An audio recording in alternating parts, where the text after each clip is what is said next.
बदलापूरचं आंदोलन राजकीयदृष्ट्या प्रेरित होतं असा आरोप मुख्यमंत्र्यांनी केला। त्याला आता उद्धव ठाकरेंनी उत्तर दिलं। बदलापूरची घटना शिंदेंना मान्य आहे का असा सवाल उद्धव ठाकरेंनी उपस्थित केला। मुलींना आधी सुरक्षा द्या, नंतर लाडकी बहीण योजना आणा असा टोला ठाकरेंनी शिंदेंना लगावला। बदलापूर विषय मनसेच्या महिला आघाडीच्या पदाधिकाऱ्यांनी लावून धरल्यामुळे उघडकीस आल्याचं राज ठाकरेंनी म्हटलं। त्या मनसेच्या महिलांचा अभिमान असल्याचं राज ठाकरे म्हणाले। राज ठाकरे गोंदिया दौऱ्यावर होते। भाषणावेळी राज ठाकरेंनी मनसे महिला आघाडीचं कौतुक केलं। विरोधी पक्षनेते विजय वडेट्टीवारांनी बदलापूर पोलीस स्टेशनमध्ये वरिष्ठ पोलिसांची भेट घेतली। या प्रकरणात दोषी असलेल्या सर्वांवर गुन्हे दाखल करून कारवाई करण्याची मागणी वडेट्टीवार यांनी केली। राज ठाकरेंनी विधानसभा निवडणुकीसाठी आणखी 2 उमेदवारांची घोषणा केली। चंद्रपूर आणि राजुरा विधानसभा मतदारसंघासाठी 2 उमेदवारांना तिकीट देण्याचा निर्णय घेण्यात आला। चंद्रपूरमधून मनदीप रोडे आणि राजुरामधून सचिन भोयर मनसेकडून रिंगणात असणार आहेत। दक्षिण नागपूर विधानसभेच्या जागेवरून महाविकास आघाडीमध्ये रस्सीखेच सुरू आहे। 2 दिवसांपूर्वी संजय राऊतांनी दक्षिण नागपूरच्या जागेवर दावा केला। त्यांच्या दाव्यानंतर आता काँग्रेस आक्रमक झाली। नागपूरची जागा काँग्रेसची असल्याचा दावा काँग्रेसच्या विकास ठाकरेंनी केला।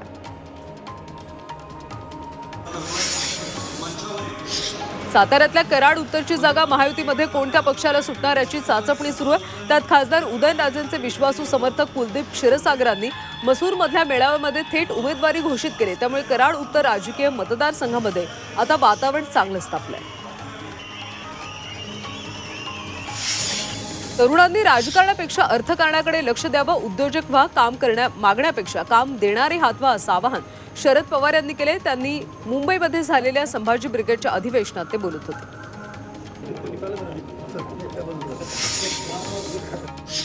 भाजप नेते हर्षवर्धन पाटील आणि आमचे कौटुंबिक संबंध आहेत अशी प्रतिक्रिया सुप्रिया सुळेंनी दिली। गेल्या काही दिवसांपासून हर्षवर्धन पाटील हे शरद पवार गटाच्या वाटेवर असल्याच्या चर्चा सुरू आहेत। या पार्श्वभूमीवर सुप्रिया सुळे यांनी ही प्रतिक्रिया दिली। भोसरीमध्ये भाजपचे माजी नगरसेवक रवी लांडगेंनी ठाकरे गटात प्रवेश केल्यानंतर त्यांनी भोसरी विधानसभा मतदारसंघावर दावा केला। भोसरीमध्ये ठाकरे गटाची ताकद जास्त असल्याने ही जागा शिवसेनेला सुटावी असं रवी लांडगेंनी स्पष्ट केलं। संजय राऊतांच्या जळगाव दौऱ्यावर गिरीश महाजनांनी जोरदार टीका केली। राजकारण करून देवेंद्र फडणवीसांना टार्गेट करायचं, विरोधक त्यांना घाबरतात म्हणून त्यांना बदनाम करण्याचं काम सुरू असल्याची प्रतिक्रिया मंत्री महाजन यांनी दिली। महाजनांच्या टीकेवर संजय राऊतांनी जोरदार प्रत्युत्तर दिलं। राज्यांमध्ये लहान मुलांवर अत्याचार वाढले, त्याची जबाबदारी फडणवीसांनी घ्यायला हवी। तुम्ही पदाचा त्याग करायला पाहिजे। या सर्वांना जबाबदार फक्त देवेंद्र फडणवीस आहेत असं राऊत म्हणाले।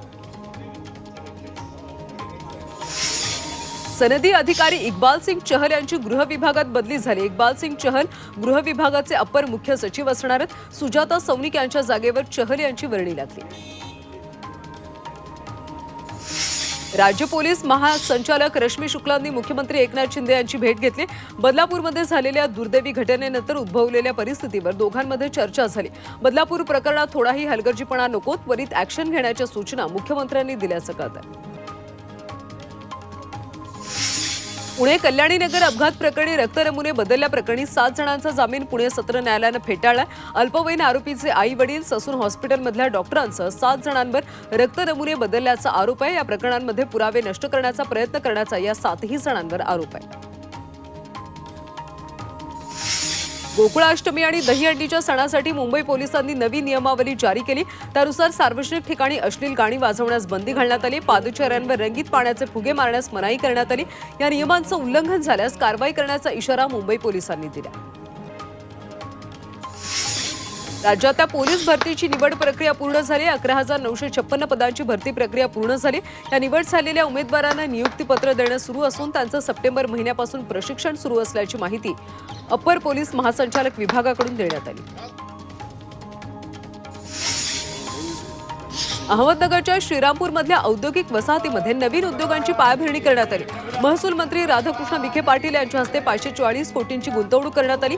या नवीन उद्योगांमुळे 1000 तरुणांना रोजगाराची संधी मिळणार आहे। उल्हासनगरमध्ये एका धोकादायक इमारतीचा अर्धा भाग कोसळला। सुदैवाने यामध्ये जीवितहानी झाली नाही। महापालिकेनं 2 महिन्यांपूर्वीच इमारत रिकामी केली होती, मात्र मालकाने याकडे दुर्लक्ष करत कोणतीही कारवाई केली नाही। पंढरपूरमध्ये सोलापूरकडे जाणाऱ्या भीमा नदीवरच्या नवीन पुलाला भगदाड पडले। गेल्या काही वर्षांपासून हा नवा पूल तयार करण्यात आला होता, मात्र या पुलाचा काही भाग गोलाकार भागात खचत असल्याचं दिसून आले। या भागातून सध्या वाहतूक बंद करण्यात आली। या पुलाचं स्ट्रक्चरल ऑडिट करण्याची मागणी स्थानिकांनी केली। वाशिमच्या मानूर ग्रामीण रुग्णालयातल्या कर्मचाऱ्यांच्या निवासस्थानांची दुरवस्था झाली। गळकी छतं, मोडकळीस आलेल्या खिडक्या आणि दरवाज्यामुळे कर्मचाऱ्यांना जीव धोक्यात घालून दिवस काढावे लागतात। मुख्यमंत्र्यांसोबतच्या बैठकीनंतर मार्चच्या डॉक्टरांनी संप मागे घेतलाय। डॉक्टरांच्या सुरक्षेसाठी स्थानिक पोलीस आणि स्थानिक डॉक्टरांमध्ये सुरक्षेसंदर्भात समन्वय साधणार असल्याचं आश्वासन मुख्यमंत्र्यांनी दिल्याची माहिती मिळते।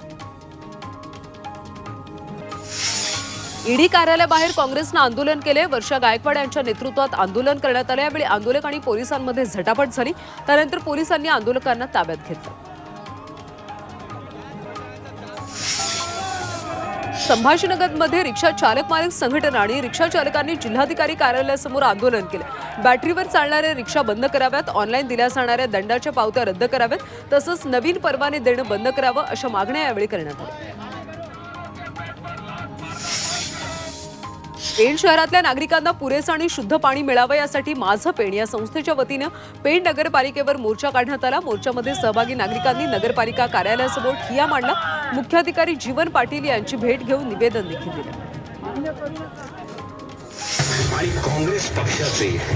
यवतमाळच्या वणी विधानसभा क्षेत्रामध्ये काँग्रेसची शेतकरी न्याय यात्रा सुरू आहे। ही यात्रा गावागावातल्या शेतकऱ्यांच्या अडचणी जाणून घेते। याद्वारे सरकारचं शेतकरी विरोधी धोरण आणि फसव्या धोरणाची पोलखोल करणार असल्याचा इशारा यात्रेचे संयोजक आशिष खुलसुंग यांनी दिला। बांगलादेशमध्ये हिंसाचार अद्याप सुरूच आहे। आंदोलकांनी बांगलादेशच्या राजधानीमध्ये एका उद्यानाची तोडफोड केली। या उद्यानामध्ये स्वातंत्र्य सैनिक आणि नेत्यांचे पुतळे आहेत। दरम्यान आंदोलकांनी शेख मुजीबुर रहमान संग्रहालय पेटवून दिलं।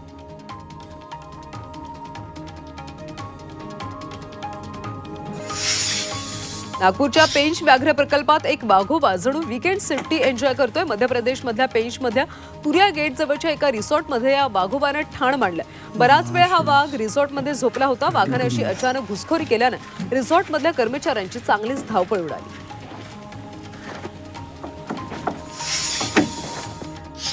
नाशिक शहरात विजेच्या कडकडाटासह जोरदार पावसानं हजेरी लावली। मुसळधार पावसामुळे अनेक ठिकाणी पाणी साचलं, तर अचानक पाऊस आल्यानं नागरिकांची मात्र तारांबळ उडाली।